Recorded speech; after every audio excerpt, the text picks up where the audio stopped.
I try to be available. I love having conversation like this. I'm convinced the only way I'm going to grow personally is just keep having conversations with other smart people.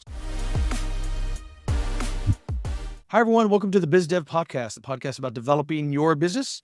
I'm David Baxter, your host, and I am without Gary for the first time in forever, really, literally ever. I am podcast hosting without Gary or without any co-host, but I do have a guest who is Mike McTaggart. Hello, Mike. Who are you and what are you doing here? Hello, David. Sorry I missed you, Gary. I am Mike McTaggart. I'm the president of Global Digital, and we are essentially a collection of fractional C-suite IT executives. We consider ourselves a consultancy, but because we're made up solely of former senior execs, we're a little bit different than the average consultancy. It's fun to be here. Glad you invited me. So I have known Mike for a long time now. Gosh, I'm going to tell you a story. You didn't know this. This is true. I've never told him this story. You contacted me. Big Pixel was really new. It was just me. And you reached out to me. You were working for one of the large tech firms here. I don't know if they still are large, but at the time they were one of the big boys. And you reached out. You were one of their top guys. And you wanted to we sat at Panera at Crabtree and we had lunch and you talked about feeding me scraps from the big boy. And it was really fun. And here's the part you don't know because you were there for all that. That was one of the very first calls that I ever had as Big Pixel that, someone important wanted to talk to me, right? It was a big day for me. I'm trying to think how old the company was. Less than a year for sure. Okay. And it was just me. And you were talking about and I explained what we did and all that stuff. And you were just great. And you were just very nice. And I felt very important that day at the Panera Bread. You should have. So, maybe, partly you don't remember, maybe I've not shared this with you, because I'd had businesses prior, but was working sort of as an employee at that time. And I think my original intent was actually to recruit you. Mm-hmm. I wanted to hire you, but quickly realized that I think we have enough shared DNA from the entrepreneurial gene perspective that I recognized I'm not going to be able to recruit him. He owns his own thing. This is where he belongs. And as much as I would love to have him on my team, that's not going to happen. I remember that lunch or that meeting out at Crabtree Panera as well, but maybe from a different perspective. It's funny. And I think the lesson to be taken there, I remember early on, and I may have said this on the podcast, I don't remember, but I remember early on, people would ask me, are you freelancing? Like it was just me, right? I was doing all the work. Are you freelancing? And I was like, no, I run a company. I am just the first employee. And people had said, I'd never heard that before. That's so interesting. And I was like, that's the mindset that I wanted to bring to this, that I'm just the first one in the door, but there's others coming behind me. I just don't know them yet. And we're about to hire number 14. So it's strange. They're here now. The people are here now. And we've ridden this dragon now for over 11 years. And it is just really interesting. I think point to take in that is saying, if you're starting your own thing, generally for service business, it's very easy to just freelance, right? Fill your own bucket, make good money. And when you filled the bucket, you're done. You've done your job. You're freelancing correctly. That's fine. There's nothing wrong with that in the world. But if you want to be an entrepreneur, it's a mind shift. It's not filling the bucket. You now have an infinite bucket called your company. You are just the first bucket. And then getting other people on board with that is important. And it really does change the tone of the conversation, because I will tell you, people treat you differently when you're a founder, entrepreneur, which when I was growing up, it's so funny. I mean, you're about my age. When I grew up, the word entrepreneur meant unemployed. What? It's funny. I don't know if it doesn't mean that now, honestly, because it's so overused now. I mean, to me, it's not a job. It's a mindset. And I think that people think it's a job. I've seen people put it on their resume and stuff, entrepreneur, and I don't understand what that means. Yeah, I don't see it's not the appropriate label in that context, because it is a mindset. It's a way of life. It's not a job. It's not a job. Entrepreneur. Well, I guess unless you work with an IT team. Yeah. So it is different. It is different. But I also think it's something that you're made for. It's not an easy road, not necessarily something that everyone chooses or is right for everyone. So keying off of that, so you've owned several businesses, including your current one, in your life. How old were you ish when you knew that was what you wanted to do? You probably didn't know what it was, but you knew you wanted to run your own thing. When was that? Well, I mean, my path is a little bit weird. I left home at 16, wound up going to Duke, and started my first company really coming out of freshman year. I mean, so I was still an undergrad and started it kind of out of necessity. It was more, I was an engineering student and I didn't have the computer that I needed for engineering stuff. I didn't like hanging out at the computer lab with all the other geeks. I needed to get a job, and I didn't want to work in the library or as a barista. I figured out this way to join what was essentially I guess today we would call it a blog, right? At the time, it was a couple of guys that were just talking about computer parts and reviewing them and overclocking CPUs to see when they melt down and things. And I joined up and kind of made a go of it. And that was the start of the first company that I had. And by my senior year, we had 57 employees. Oh, wow. So was, I think, and in that time, I had the benefit of being sort of a .com owner while also trying to figure out what I wanted to be when I grow up. So I actually simultaneously took like internships and worked in engineering at bigger company, big corporate, environments. And I remember very distinctly working in engineering with a large automotive company and looking around one day at their in the office, still running the .com on the side, and thinking, if I work really hard at this and over the next 20 years, I could get a cubicle with a window. It hit me. That was the track that I was on. It sort of sucked all the air out of the sails when it came to pursuing that career track. Okay, it just lost all momentum. And I count myself incredibly blessed to recognize early on that's not where I thrive.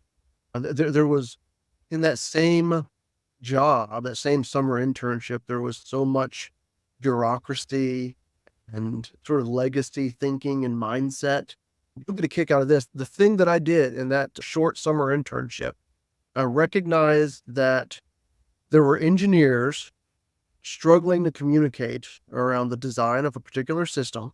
And some were here in the States, some were in Europe, some were elsewhere. And the progress was slow because to communicate seemed to require people getting on airplanes and flying back and forth and bringing files on disk and sitting around a screen together to look at a drawing, a schematic. And so what I did in that internship was build their first intranet. That was what I did for them, and launched it before I quit, before the summer ended. And all of a sudden these engineers didn't need to get on a plane. They didn't need to wait 3 days to talk about a problem. They could send the files up, look at them at the same time, do simple stuff, annotate and shoot a version back, all in a secure way. And it seemed like such a disruptive thing to them, but such a common sense thing to me. And it still didn't go fast enough. Like the fact that I had to fight to build that and justify it and get even just a little sliver of server space to host it was a battle for the bureaucracy. So I learned I am a disruptor by nature, and I don't thrive embedded in that or bound to that corporate environment. I thrive where I can be more agile, where I can be more disruptive. I might be a catalyst for some corporate environment. I've had some success doing that, but that's only because I'm coming in as an outsider and playing outside their rules. Yeah, but that was the first time when I was still an undergrad in college, I think, when I realized I'm probably going to be making my own way. Your story reminds me, and I never put these together, but it probably influenced me more than I realized. My junior year of college, after my junior, so before senior, I got an internship at EDS, which I was in Dallas. That was their headquarters. Here's just a funny side note. Their they had this big, huge, beautiful headquarters they had built over there. And it was built, it always looked like from a distance, like a transformer coming out of the ground. It was these two big squares and then a square on top. And the plebes, the regular workers were all in the bottom ones. And the leadership was up in the top one. And they called that the God Pod. If you ever got summoned to that top box, that was called the God Pod. And that was like a big deal, like something, whoa, either you were being fired or promoted, one of the. I was an intern for them. There was this guy, man, I wish I could remember his name. He went to my church growing up, and he was a young guy, but he was super driven. He kind of took me under his wing for a little bit. And he was like known at EDS for working like a dog, like 80, 100-hour weeks.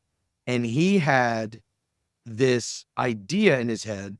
He was a Christian, obviously, because he went to my church. And he said, I believe my time to work is now. Jesus turned 33, and that was the end of his working time. And I'm going to do the same thing. This guy was, I mean, he was like 31 or 32 at this time, but he was just, and at that time, I can't remember his exact title, but it was something like senior vice president. So he was super young, very high up. And so I'm going to bring you on as an intern. I don't even know what you're saying, but it sounds great.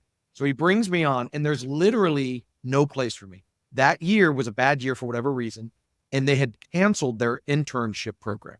I was the only intern, or one of the very few. And so they're like, here, just use him somehow. So I'm there as a computer nerd, and they put me in this area, and I was automating their testing scripts for one of their bazillions of platforms. And this was early on kind of stuff where you would write scripts and click and it would remember what you did and all of that kind of. Oh yeah. Everyone on my team, because I'm trying to think, 21 maybe. Everyone on my team was 50 plus. And I remember very distinctly. So I was going in there and they didn't understand what I was doing. They had been all given this task, but this was very a big shift for them. They've been doing it the same way forever, manual, paper, all this. And I'm bringing in this software stuff. And while I was there, they were doing a round of layoffs. And I remember going into the office, and every day, all of these people, there were 5 or 6 of them that were on my little team, were petrified that because they knew someone. Everyone knew someone who had gotten the letter, had gotten the email, had been brought into the office, and they were petrified that they were next. And that really hit me. Like, I didn't like that at all. Now, I'm not saying you don't get similar vibes when you run your own company. It's scary because the whole thing could implode. Oh yeah. But it is different. And I remember not liking that.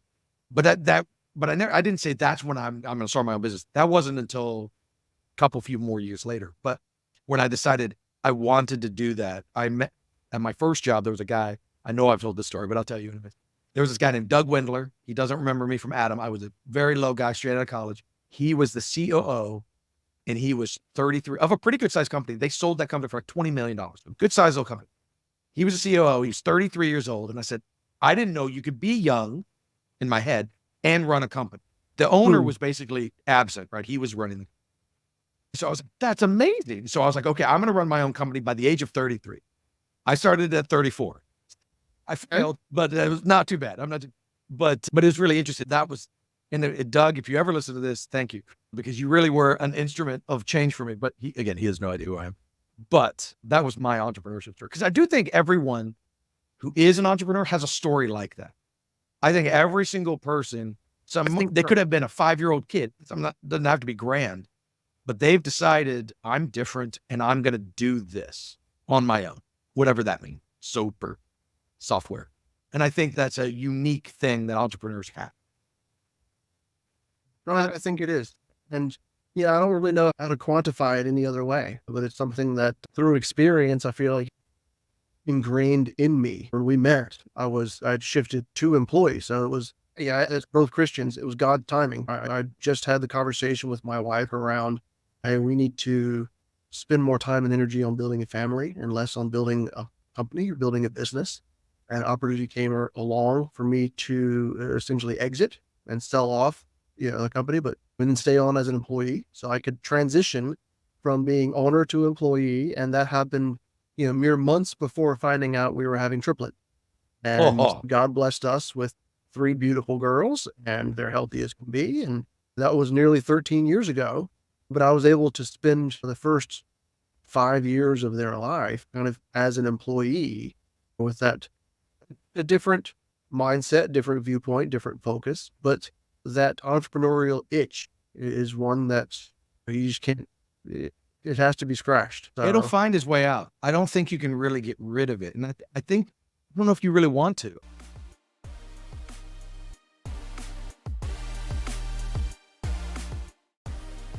Big Pixel builds world-class custom software and amazing apps. Our team of pros puts passion into every one of our projects.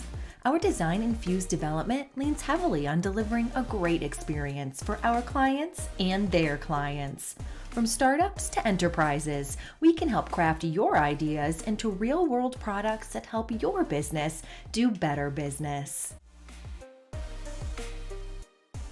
I think entrepreneurship kind of follows the same thing. If you don't let that out somehow, it's going to come out. It's going to have some consequences. You're probably not going to be a great employee, probably, because you probably think you can do better. It could be a side job, right? It doesn't have to be your career, but somehow you're going to open up a lemonade stand, proverbial lemonade stand, to scratch that itch. And that's a great way there's nothing wrong with that. And other people just take the dive and jump in and have a good one. And then some people jump out and fail miserably, right? Just because you have the itch doesn't mean you're any good at it, right? That's for it's such entirely different skill sets, right? I mean, you've learned that being great at doing what your business does is not the same as running and growing a business. 100%. And sometimes there can be polar opposites. And I think you see that most often in these technical fields like we're in, because the skill sets required to be technically excellent and passionate about engineering, software development, et cetera, don't tend to overlap with the skills required to manage finances, sell, market, network, and schmooze, and some of the things that frankly are necessary to get a business up and running and off the ground. I know some brilliant people that are awful at sales. Yeah. Oh, that certainly was the case for me. I was very good at my job. I was a good developer. I was an okay designer. I could do that and I could sell and I could keep me busy. And when I started bringing on employees, I was horrible, absolutely horrible. So bad that, and I've told this story before, but so bad that I had 3 employees that quit within a month. Oh, Like, wow. I had a lot of, I had good projects and no one to do them. And so it was at that point that my mind shifted and I realized I filled that hole in. We use contractors and solve that problem. But I realized I was really bad at running the business. I was a horrible businessman, good at my job, bad at business. And so I started becoming a student of that, where I joined a business group, C12, which I talk about pretty regularly. But I also just tried to learn and tried to grow because I was so bad at it that people were running from me. And I knew no matter how good I was at just the job, I wasn't good at leading. And so I think that's something you really have to come to terms with. I could sell, I could do the job, but I couldn't lead. I couldn't build a culture. I couldn't do any of that stuff. And it took me years. And one of the spinoffs of that journey has been this podcast. Gary and I started the podcast originally, me and him. We were just talking about things I was learning. I was reading books and reading articles and I was helping startups get up and running and helping them with their mind, get their minds right and stuff like that. And that's where this came from, because those are not the same thing. You might be great at making soap. That has nothing to do with building a culture, right? And I think that is something that you shouldn't beat yourself up with. I think, I'm wondering, I've never actually asked, how many people are good at the business stuff and bad at their jobs? Is that even a thing? What is that job? You're good at business, but you're bad at the tech, Yeah, I mean, I think that's why we have people that take care of legal for us, that take care of finance, that take care of HR. I mean, those are, in my mind, those are all the operations components that I'm not good at, but thankfully there are people that are, and that Who are love as to do it. passionate about that as I am around the technology. The fact that someone can sit down with an ERP system or sit down and say, look, no, Mike, these are the changes you need to make in FinOps in order to get more visibility into your cash flow. Thank goodness there's someone like that, because my eyes glaze over and I'm like, oh, really know how to do that. I can tell you that it needs to be done. I can even advise, this is something I had to learn early on, and I still learn and struggle with every day. There are things that it's easy for me to see and advise in a client's business, but I can't see or do for myself. That's deep. I like that. I'm chewing on that one. That's And I think, honestly, if I'm being a little on the vulnerable side here, I think it's because of pride. Sure. I think there are things that I don't want to admit that I can't do, or I don't want to let go of as an entrepreneur or as the owner, or if I let something slide a little bit, like, okay, collections have kind of gone up a little bit. That means I've failed at something. That means I have to ask for help, or I have to admit that I've failed in some way. Whereas I wouldn't take that stance with any of my clients. I would say, you know what, it is what it is. Let's get the right specialist in. Let's get the right tools in place. Let's shore up those processes and just get it done. Let's just fix it. But I struggle with doing it for myself. So Yeah. I'm thankful. It makes me thankful for the people that I have around me that do help me in running the business, because I'm not good at parts of it. I think it's easy to delegate things you don't like doing. The problem is sometimes you don't realize you're bad at things.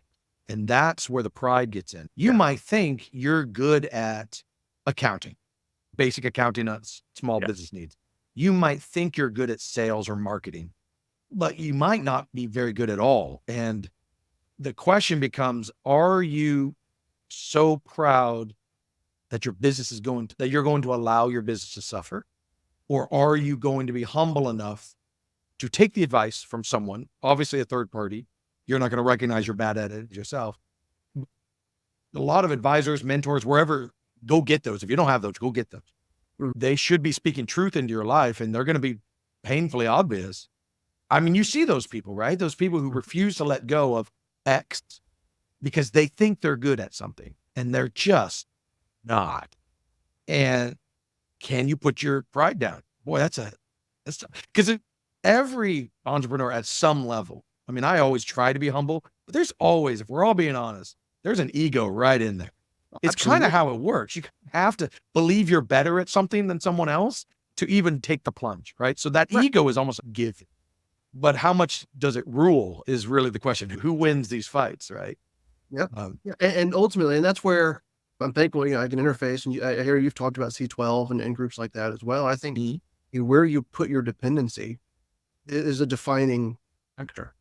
And so if I'm dependent on myself, and that's going to place pressures in a particular way. If I am dependent on God, then my weaknesses actually, if dependence on God is the objective, then my weaknesses are an advantage. Okay. I see that. Yeah. I mean, that's all Paul coming out there. And if I'm dependent on myself, then my weaknesses are weaknesses. It's something that I have to wrestle with. It's difficult to embrace. It reminds me of a quote that's tangentially related, but it's hitting me for some reason. You can see the future. I'm not going to quote this horribly wrong, but you'll get the idea. You can see the future of a person by the people he hangs out with and the books he reads. I love that quote. And I said that to my kids just the other day. It is such a profound thing and that's where I think the business group for me became a big deal. Is it's not a community on the regular that you just hang out with a bunch of people who are ambitious and entrepreneurial and all of that, business owners. That doesn't come naturally. You got to go find those people. And it's worth it every time, because if you start finding yourself with people who are above you on this ladder we're all climbing, boy, you can learn a lot. I mean, and it's that's what I say, get mentors, go find them. They're there. I mean, I mentor all the time. I love doing it. I love helping. Maybe and my advice is worth what you pay for it, but it is something that people really enjoy doing. And you'd be surprised how many people will say yes if you just ask. Yeah. I mean, I think in general, most people don't want to see others make the same mistakes they've made.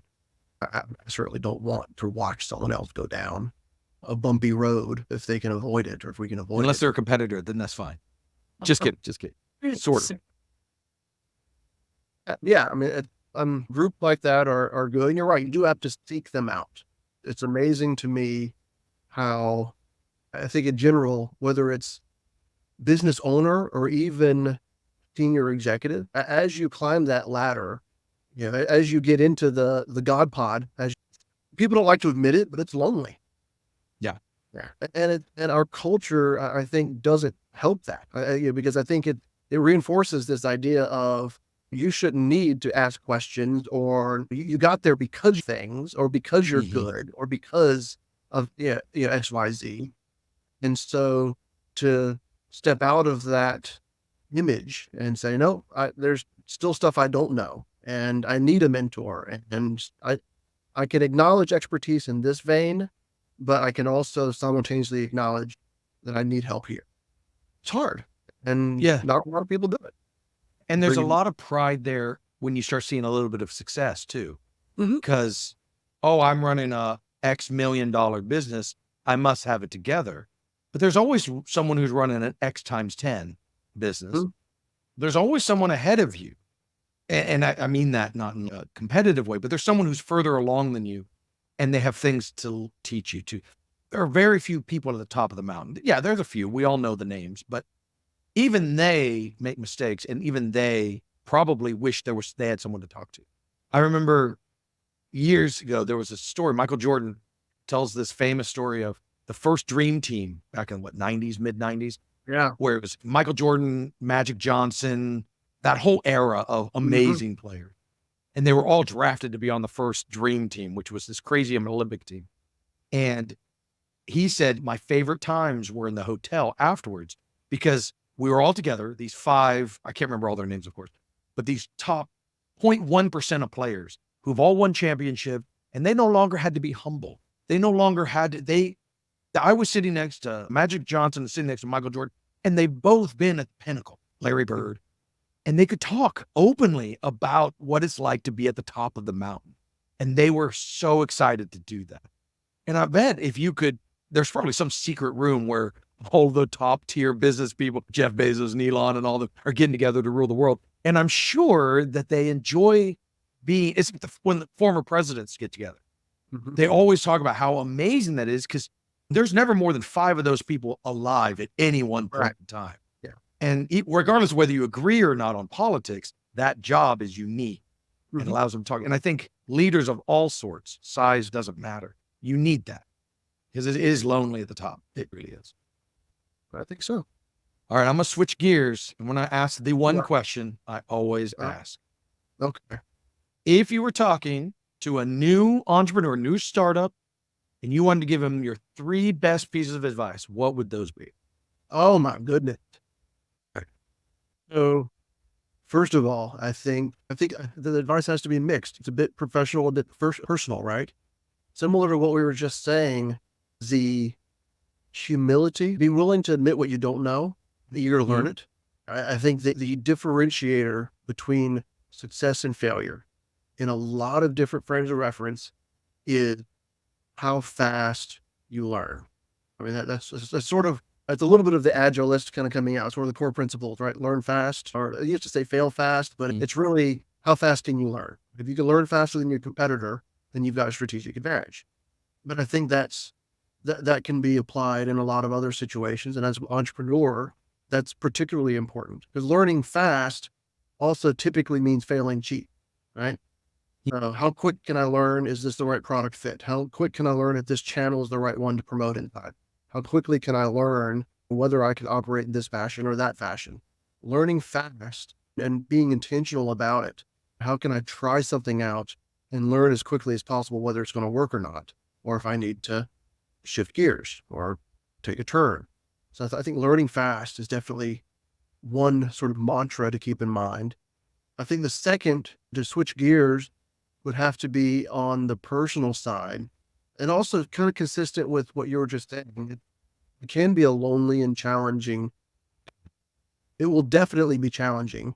It doesn't have to be lonely.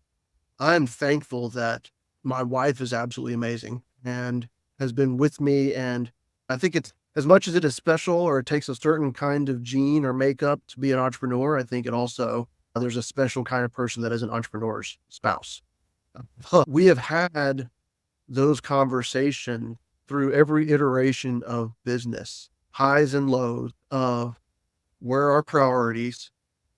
What the first time I went out and started the business, I could probably look around the apartment that we had together and say, okay, honey, if we lose everything, we're out like that futon and those lawn chairs. There's not a, like we can rebuild. But most recently, it was looking around and saying, okay, we just bought this house. The kids are at private school. We've got commitments and responsibilities, and there's so much more at stake. But we're still aligned in what's important, how committed we are to each other, and we're able to walk in lockstep through the highs and the lows.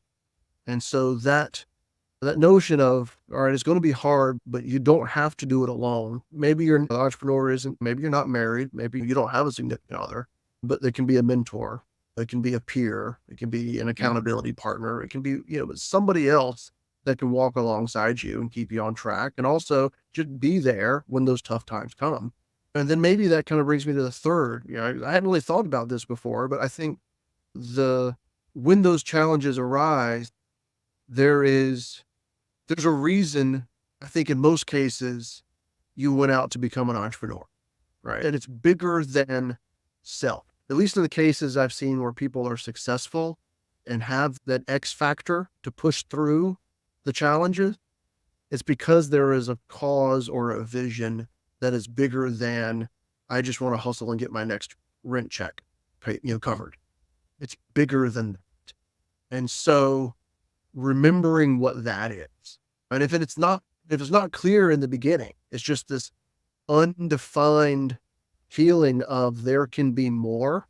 Maybe that's part of the entrepreneurial itch. It's just that life can be more. I think it's worth putting the time into defining what that looks like. Life can be more, but in what way? Was it more time with your kid? Is it more the ability to travel the world and see certain places? Is it the ability to give back in a way specific to your community or to whatever, to a cause? But I think having an eye on that why is big. And your partner in all of this is a good way to stay anchored to that. If y'all are in tune, this is why you're doing this. This is why it's worth it to get through this tough phase. Now, I don't know, I hadn't put a ton of thought into it, but those three kind of come off the top of my head. That's great. No, those are powerful. I think those are really good. So if anyone wanted to reach out to you and learn more about you or just say hi, how would they do that? Oh, send me an email, mike@globaldigitalit.com. Find me on LinkedIn, Mike McTaggart. I think I'm like one of very few Mike McTaggarts on LinkedIn, surprisingly. But you'll find me out there. I think my phone number is even out there. Give me a ring. I try to be available. I love having conversation like this. I'm convinced the only way I'm going to grow personally is just keep having conversations with other smart people. So, David, I sure do appreciate it. Absolutely. This has been a lot of fun. Thank you, everyone, for joining us this week. We will be back next week. We'll have all of Mike's stuff in the show notes, so you'll be able to click on those. And we will talk to you all next week. Thanks again. Hi, I'm Christy Pronto, Content Marketing Director here at Big Pixel. Thank you for listening to this episode of the BizDev Podcast. We'd love to hear from you. Shoot us an email, hello@thebigpixel.net. The BizDev Podcast is produced and presented by Big Pixel. See you next week. Until then, follow us on Instagram, Twitter, Facebook, Threads, YouTube, and LinkedIn.